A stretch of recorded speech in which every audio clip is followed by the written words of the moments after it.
Hello, everybody. You have tuned in to Eric Jose on Making a Murderer on YouTube. I cover virtually any aspect of making a murderer. I go over the evidence, the documents, the photos. So if you like, stay tuned, and in the future I'll have many more videos besides the one you're about to see. Hello, everybody. We are back with the second half of the call I had with Mr. Capaldi, or at least we rediscussed the second part of that call due to technical difficulties. And unfortunately, because I'm still getting used to recording this, him and I talking and everything, I had some technical difficulties again this time with the video on the second half of the call.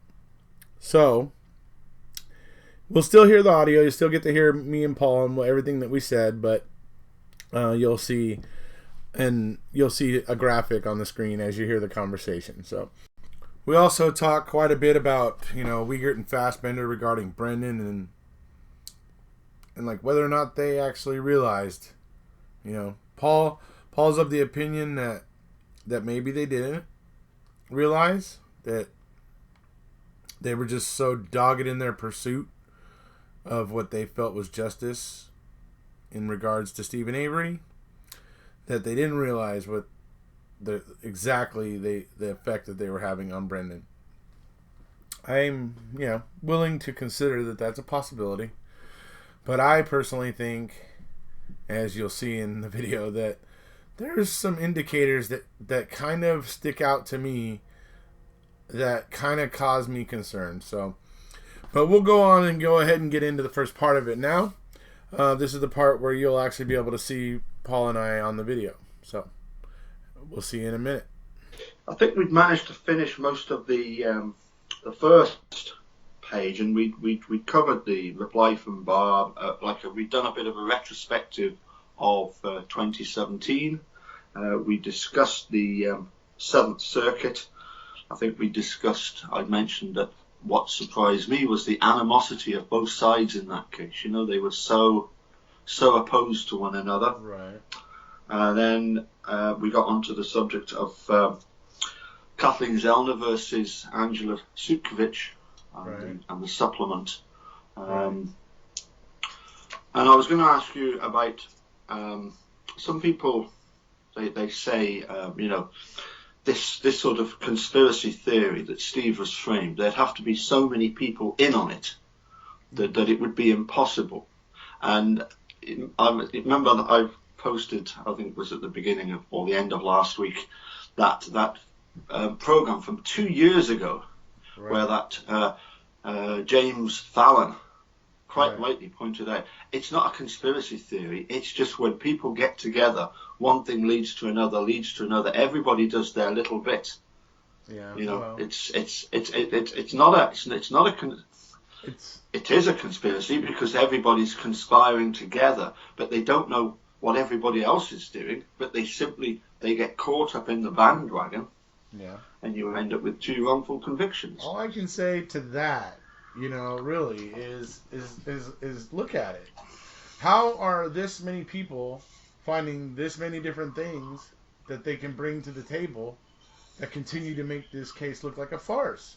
I mean, How is it that it just keeps happening and more keeps coming up as time passes, and that doesn't happen when it's a solid conviction. Eventually, you run out of things. There's just nothing left to pop up anymore. But with Zellner and her testing, she's absolutely shooting holes through the prosecution's case more than it already. And it was shaky to begin with. It was very shaky to begin with, to be perfectly honest. Without the poison jury pool, I don't know if Kratz really gets the conviction. You take away that poison jury pool, I think Stephen had a fighting chance. I think he actually had a fighting chance at that point. So that's what I think it comes down to. It's too much stuff just keeps coming up. How can you easily dismiss it? I guess is what I'm getting at. So that's what I would say to those people. Well, yes, it's as I say, it's Manitowoc Sheriff's Department and Manitowoc in general, they're not the most sophisticated in the world, but even they were able to point people in the right direction. And as I say, it only took the actions of a couple of Manitowoc officers to completely, corrupt the investigation. And this is where I do have a certain sympathy with Wiegert and Fassbender. Yeah, I was going to say, because they were following where the evidence took them. Yeah, I really liked your video. I saw that today. That was a really good one. Thanks. That was, I liked it. I liked it a lot. Some just some very, interesting observations. And I had forgotten that you had emailed Mark Wiegert. Yeah. I think I emailed just about everybody in Manitowoc, and I got a reply from one or two of them. No, I tried the is it Lebras, the new district attorney? Right. No response from her. I tried Nick Reamer. I got a response from him because I asked him if he could not go and send a few officers to investigate the sheriff's department, and he replied back with, "Well, no, we don't have jurisdiction over them, so no, we can't do that." Did you ever send anything to Mark Gundrum? I did. No reply. No reply, huh? Yeah. No reply. I think I sent stuff to Schimmel. Again, no reply, because it's just one of those. You email the state of Wisconsin, and no reply. Right. Yeah. I imagine Schimmel wouldn't. Schimmel's too closely involved really right now, so I can imagine he wouldn't want to say anything. Yeah, I even emailed the Green Bay Packers and said, "Are you sure? Are you sure you want to keep hold of this Mike Halbach? Because he's a very dodgy guy." I was just having a conversation with somebody about that today, and I pulled up a video that I really like. It's called "The Legitimacy of the Finding of the Halbach Vehicle," and it's funny actually. It's a really funny video because at the beginning you have this mom, who is looking at her two boys. They're like 4 and 5 or whatever, right? These two little boys, and they've got paint all over their face. Okay, they are as guilty as sin. Okay, and they have paint all over their face, and she's like, "Oh, who put this paint all over your face?" And they're like, "Oh, I don't know, or whatever." And she's like, "Oh, so do you think I shouldn't give you guys your juice now that you guys went and got paint all on your face?" And they're both like, the bigger brother, the older one, is looking at the younger brother, and then he looks back and he's like, "Oh, no," because he wants his juice. And oh my God, dude. And so she's showing how these two little kids interact when they're trying to cover up an obvious lie or whatever, right? So then it cuts to some news footage of Ryan and Mike. And you see as the reporters are asking Ryan a question, the question obviously causes Mike Halbach some concern, because he's like behind Ryan in the camera shot, and then he keeps leaning forward and he's like staring daggers at Ryan. It's like all like, what the heck is going on there? And and they're going on about how they've never been on the salvage property. It's all secured and taped off now, and like they were just like way over explaining, way just like somehow that question just rattled them. And they were just like way over explaining things, and then added with the way Mike Halbach was looking at Ryan, just like all, and then he just kept leaning forward. You see him in the camera frame. He does it like 3 or 4 times. It's just like, what is going on there? And even Ryan says, "Oh no, you can't get any phone reception down there. I couldn't get any phone reception down there when I was there." Right? Well, you just said you weren't there, but you weren't and now there, you're saying right? that you were. That's it, man. It's totally. I mean, there you go, right there. You can poke holes in that right there. Boom. Yeah, Ryan lied. How can he know? Yeah, how can he know whether or not there's cell reception? He was never there. Anyways, hilarious. Oh man. I think we've more or less covered the sort of Teresa theories, and it's true that yes, they didn't absolutely discover and conclude that the bones were definitely Teresa's, even though they later on they sort of signed the death certificate and. Since my last video, actually. Yes, I saw that. Yeah. Since my last video, I spoke with somebody that I speak to about DNA, And what they wanted, they actually made something clear to me, and that was this. I think this is interesting. I wanted to share it. The FBI didn't base their identification on the 7 loci that Sherry Culhane was able to determine. They had actually done their own. And when the FBI does a DNA test, they do a mitochondrial DNA test, which is a little bit better, essentially. It allows them to get a better reading, I guess, and stuff like that.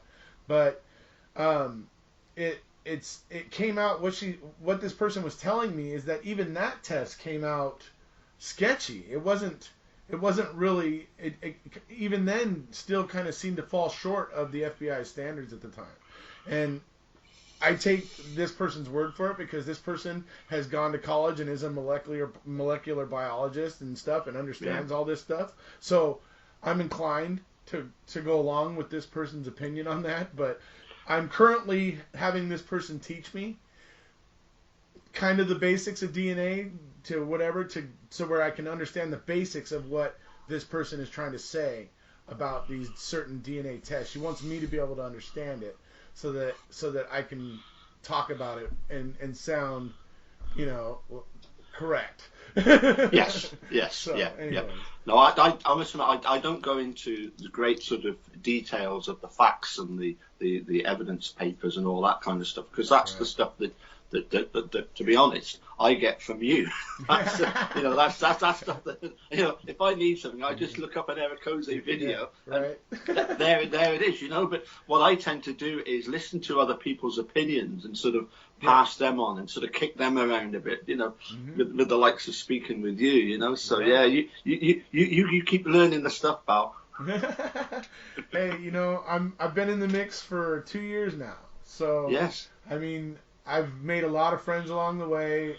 I mean, my Facebook and my Messenger and stuff are dinging often. I guess is the word. Yes. So I'm constantly getting things sent to me where videos to watch, and I just watched one today that was really good about Ruth Bader Ginsburg, Supreme Court Justice. I think with her, Brendan probably has a good chance of getting in the door. Hopefully, right. There'll be a few more like her who will, let him get in the door there, so we can, get some really, modern, established kind of law regarding juveniles, or at least further clarification of special care.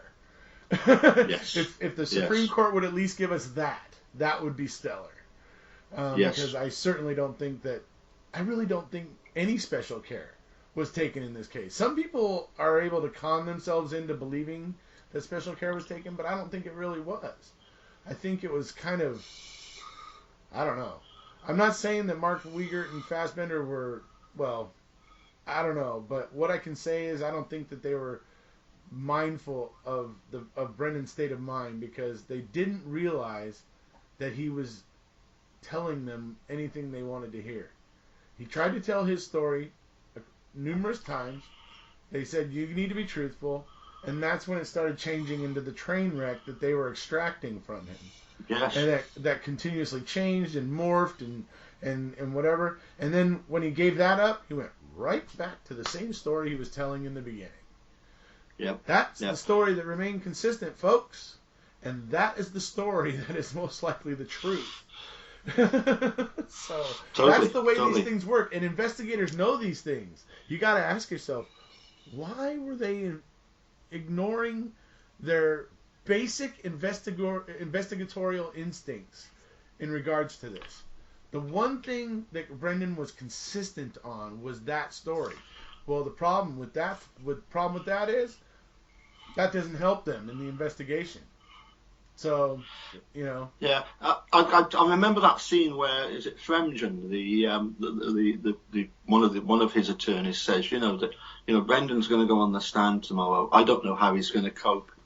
What you see is what you get with Brendan. He's not a sophisticated person, and maybe at times, Fassbender and Wiegert really did think that he had something that he just wasn't telling them, But the way but what they got was they got what they wanted or what they suspected, but they got it in the worst possible way, because it was completely, it was never, there was never ever going to be a plea bargain.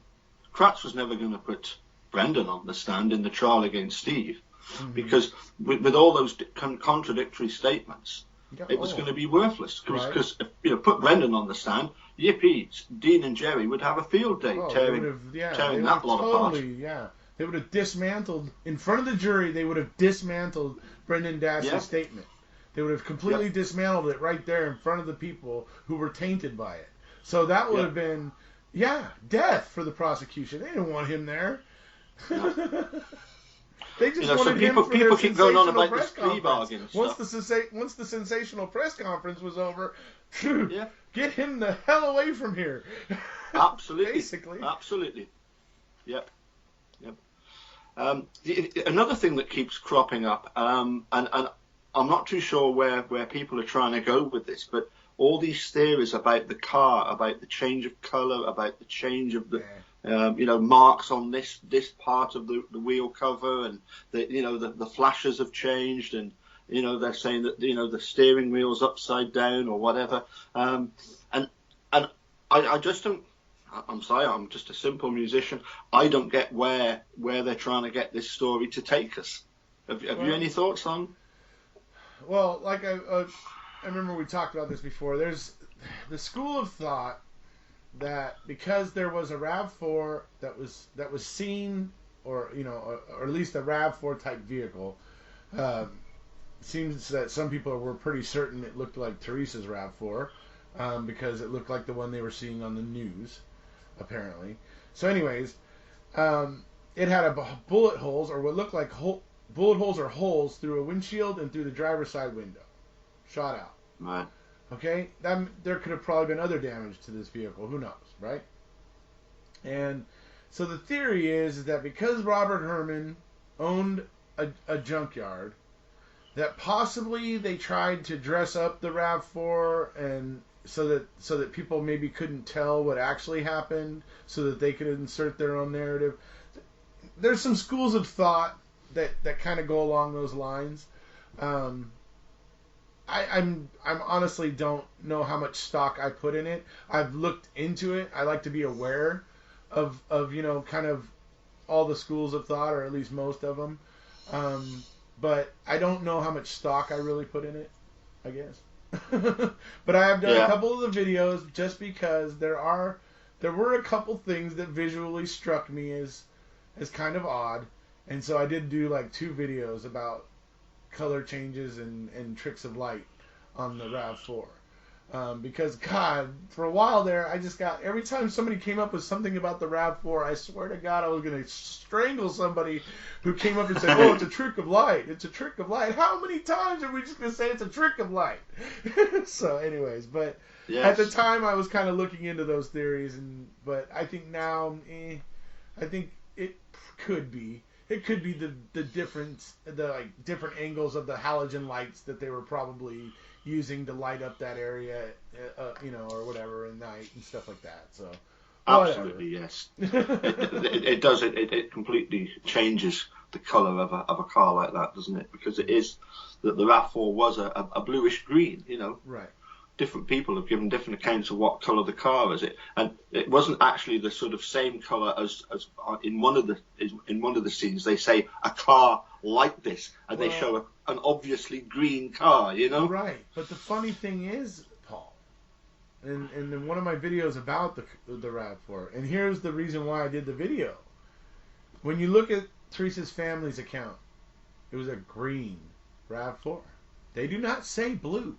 Nobody. Okay, with all the people that were getting together to make these flyers, do these flyers, all these people that know Teresa, not one single person thought, "Oh, hey, guys, sometimes her car looks kind of blue. Maybe we should put that in the flyer." No. Right? Wouldn't you think that? With all the people that were involved. So that was one thing that kind of got me rolling down that road. And then, then there was...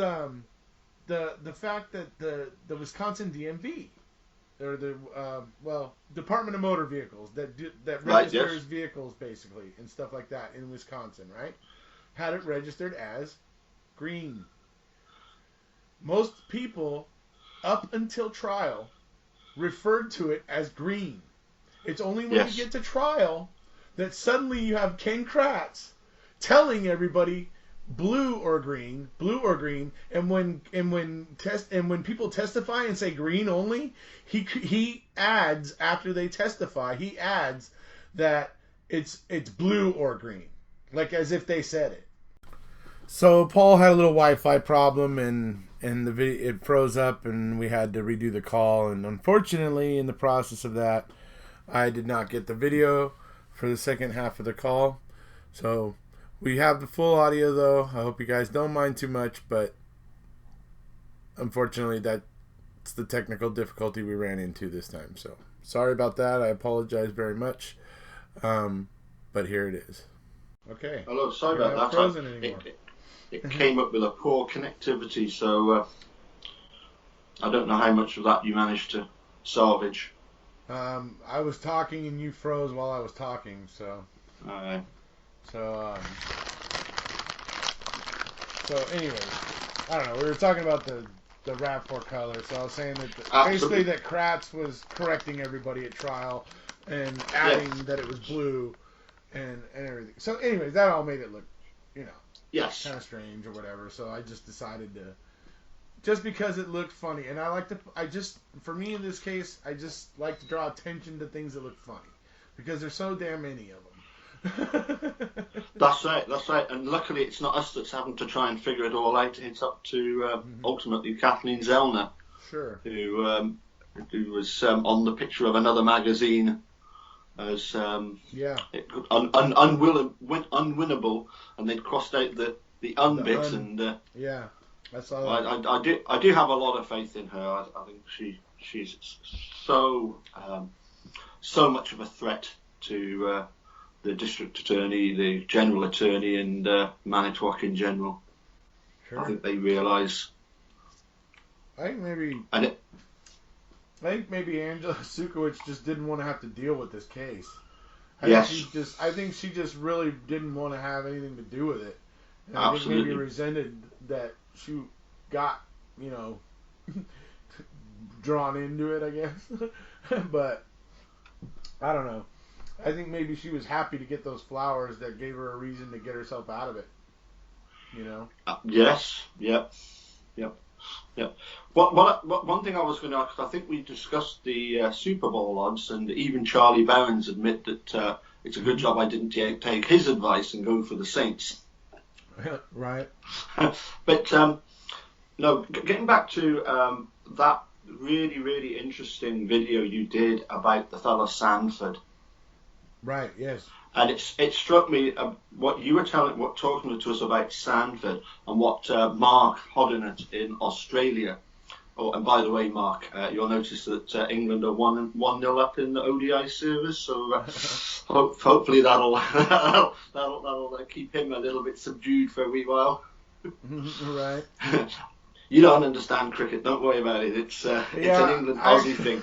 I actually don't, but I've actually kind of watched it a couple times, and I actually kind of find it interesting. I've just never gotten around to sit down and watch a match and really get to grip with it. Well, basically, one of the England batsmen scored 180 runs. Oh wow! Including likes of hit the ball out of the ground 5 times. So it's to put it into sort of basic baseball terms. Mind you, having said that, so did one of the Australian batsmen. He scored 100. Oh, okay. So the scores were 304 to Australia, and then England I think got 307, 308. So it was it was a good game, very very enjoyable game. Anyway, no, what obviously Mark pointed out was that this confession that was coerced out of Brendan when there was just 2 officers there. Mm-hmm. Compared with when he's put on a witness stand and he's got everybody watching him, mm-hmm. And he's sworn to tell the truth and he tells the truth, but nobody believes him. And it just struck me that with this Sanford guy, it was so obvious, that this guy was innocent, and yet it took so long, and the prosecutor just wouldn't accept that she had misprosecuted this fella. Yeah. Oh, yeah. This guy Sanford, and it's like, as I've put here, confession trumps everything. If you've made a confession, it is incredibly difficult.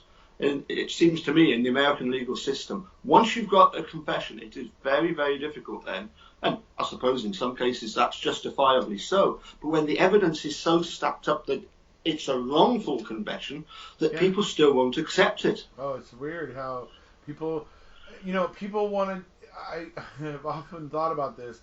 I think people just want to think that everything's getting done right, and the criminals are getting dealt with.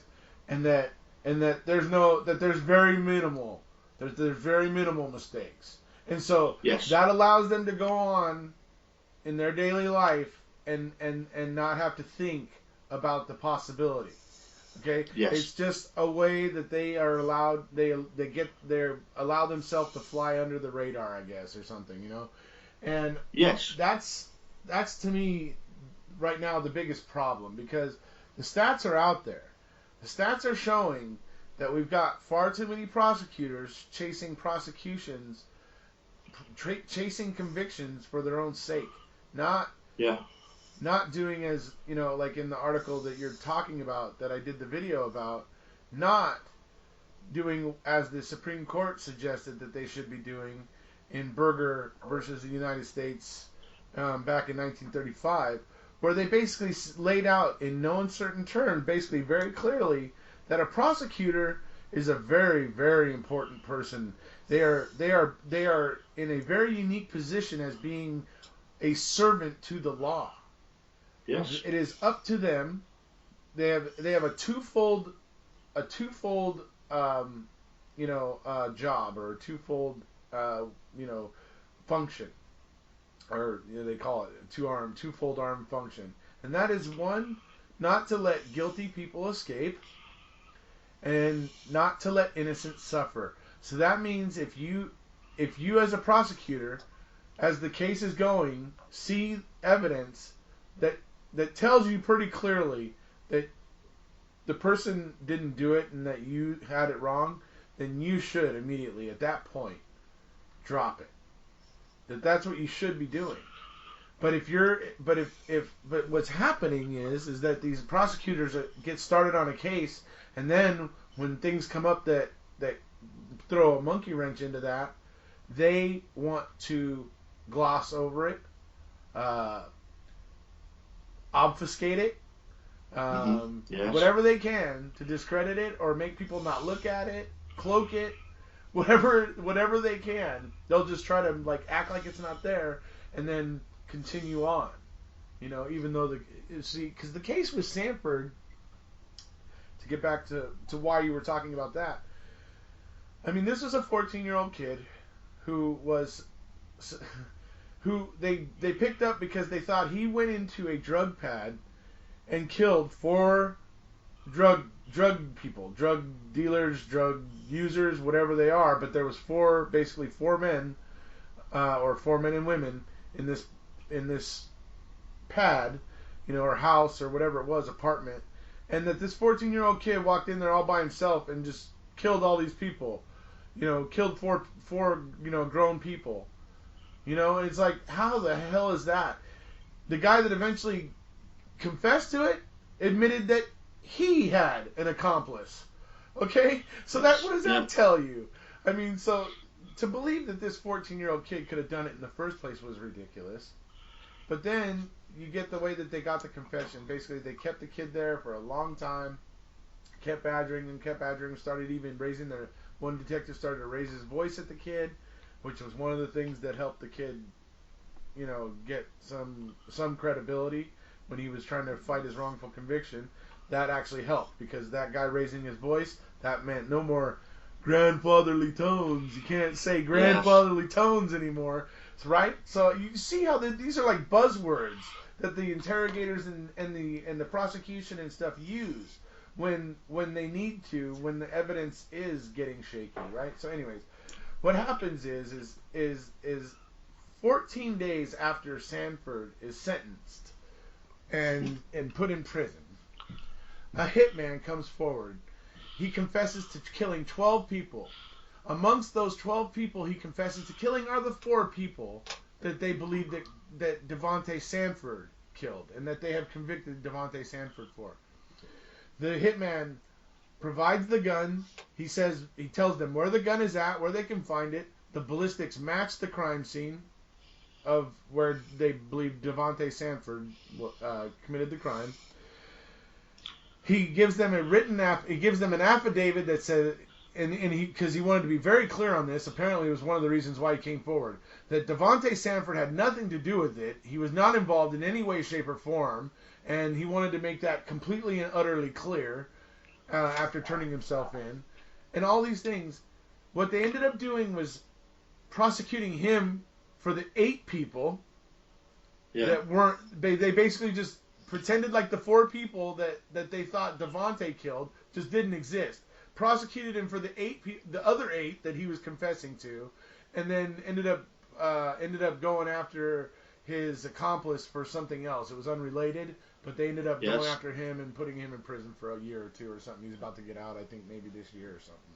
Anyway, the whole thing is that Miss Worthy, who is the district attorney there, she opposed at every turn doing the right thing with this. She opposed it at every turn, and it's just shameful because she's not trying to help the law here. She's not looking at the law. She clearly saw a guilty suspect, a guilty person, and instead of setting things right, she tells that person, "Oh no, you didn't kill these 4 people. You killed these 8 people though." And that's how it is. That's how this is going to be. And I'm supposed to have faith in her, that she has credibility and that she has, ethics or any, humanity. Anyway. So yeah, that article was disturbing. I mean, when I was reading it, I was just like, holy crap. How in the hell? I mean, if you think about it, and I said this in the video, if you think about it, if she had gone right there, 14 days after he'd been sentenced, right? If she had right there said, okay, whoa, boom, we're getting this guy for all 12. Let that young man out. We screwed up. Think about how much the state would have had to pay that young man after 14 days. How much less it would have been, everybody. How much less money that the state would have, because the state did eventually have to pay him when he got out 9 years later, when he fought this, and lost 9 years of his life, gets out, and he gets almost $500,000. Okay? Yeah. I guarantee you, after 14 days, he would have not gotten anywhere near $500,000. Okay? The state wouldn't have wasted a whole bunch of time continuing to fight his litigation when he was trying to prove his innocence. All that money. You see? That's, I mean, if you want to talk about the cost and all that stuff, this could have been hugely different had this district attorney done the right thing and done her job as the Supreme Court of the United States has told her is her job as a district attorney. And if she had done that, she would have saved her Department of Justice, her district attorney's office budget, the state of Michigan. I think it's Michigan that it was in. I believe. Right. The state of Michigan's budget would have saved everybody, a whole bunch of people, a lot of time, headache, and hassle, and obviously huge amounts of money. And she didn't do that. And she still to this day won't cop to it. To this day, she still believes Devante Sanford is guilty. Even though the hitman, the ballistics match, the all that stuff.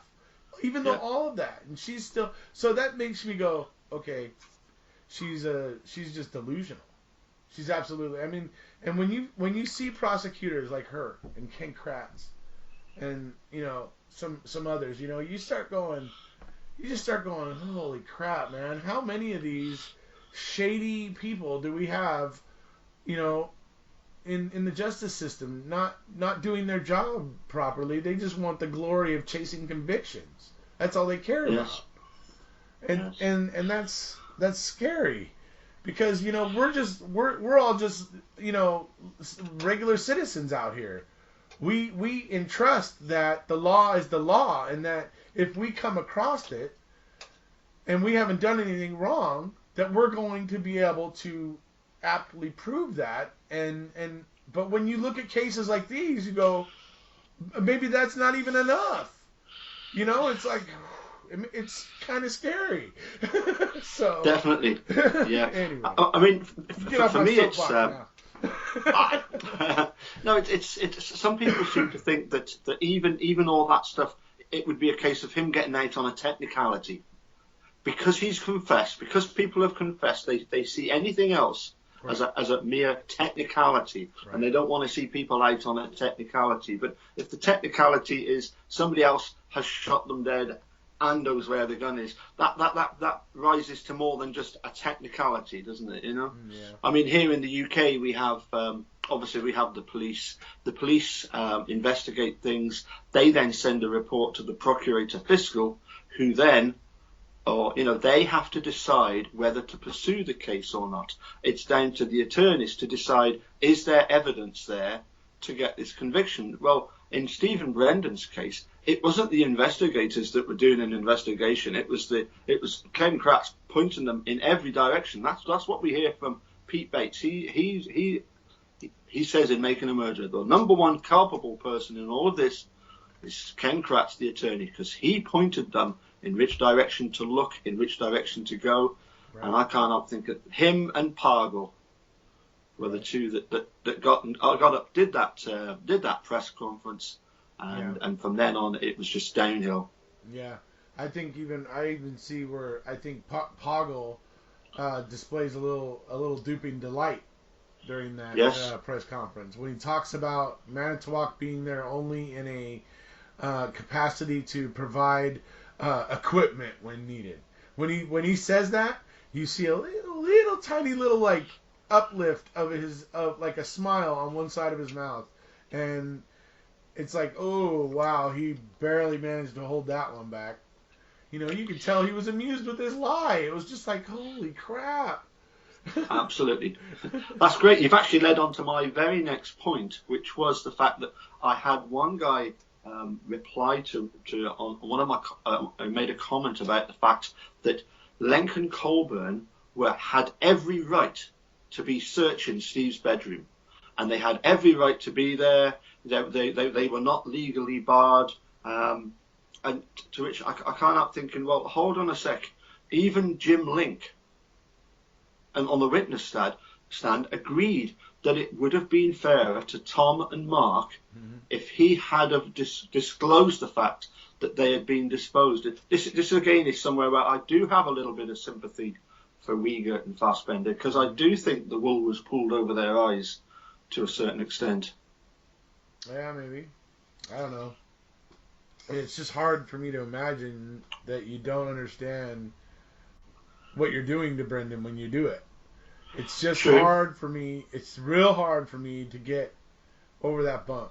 What I will say is, at least with Wiegert, maybe he doesn't feel quite as gung-ho about all of this as maybe he did in 2007, 2008.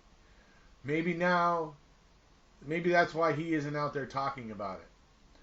Because where you got Tom Fassbender out there talking about it, Tom Fassbender's out there, going on Dr. Phil and Dr. Oz and Nancy Grace, and he's out there and talking smack that he's talking about how the control question proves that Brendan was resisting officers and all of the BS that he's out there talking about. Yeah.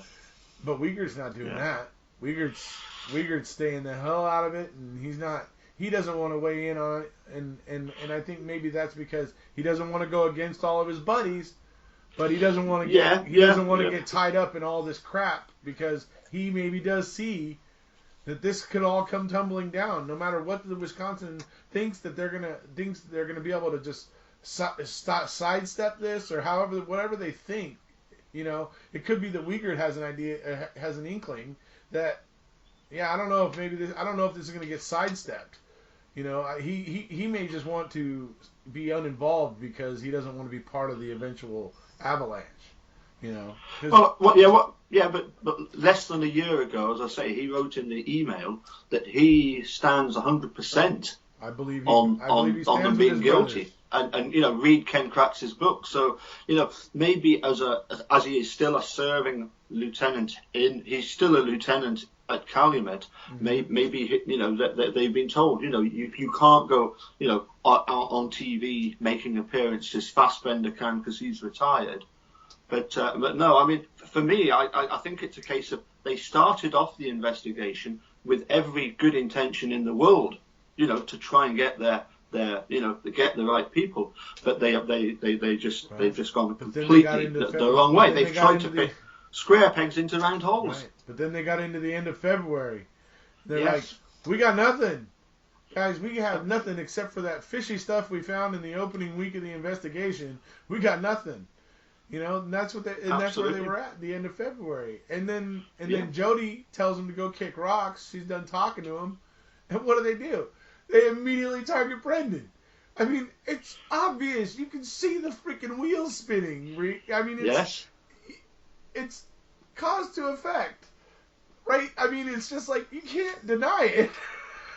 Yeah, it's like in that I think it was February 27th when he's in the car and they say to him, "We can't believe that you can't have seen something in that fire," and he says, "Toes," and it's the inflection of his voice. He's actually asking. Brendan's asking the question. Yes. He's asking the question. A lot of his responses Is it like toes that. I'm supposed to have seen? Yeah. Tell me what it is I'm supposed to have seen, and I'll agree with you. Right. A lot of his responses are like that. He's not sure, and so he's phrasing his answers as a question. Like he's. Yes. It's totally. He does that a lot. And it's so obvious. I mean, that's why it's hard to believe that they were sitting there talking to this kid and weren't and didn't realize that he was basically feeding them. He was trying to give them what he thought they wanted, and it's pretty obvious. Yes. So how do they miss that? That's the part where I have trouble with it. So anyway. Absolutely. Hey, it must be 10 past midnight over there. Yeah, it's 12:11. Yeah. So. I'm going to let you go because I'm going to have another cup of coffee, and you can have another Dr. Pepper on ice. Yeah. Push You're the lucky. rotate. Nah, that's probably not what's going to happen. You're probably lucky that I wasn't slipping in and out of a coma this whole time. So. Yeah. So that's about it for the January 17th call with Mr. Capaldi. I hope you found it interesting, or, I hope you found it thought-provoking, possibly. But anyways, if you haven't already, please hit subscribe, and we'll see you guys later.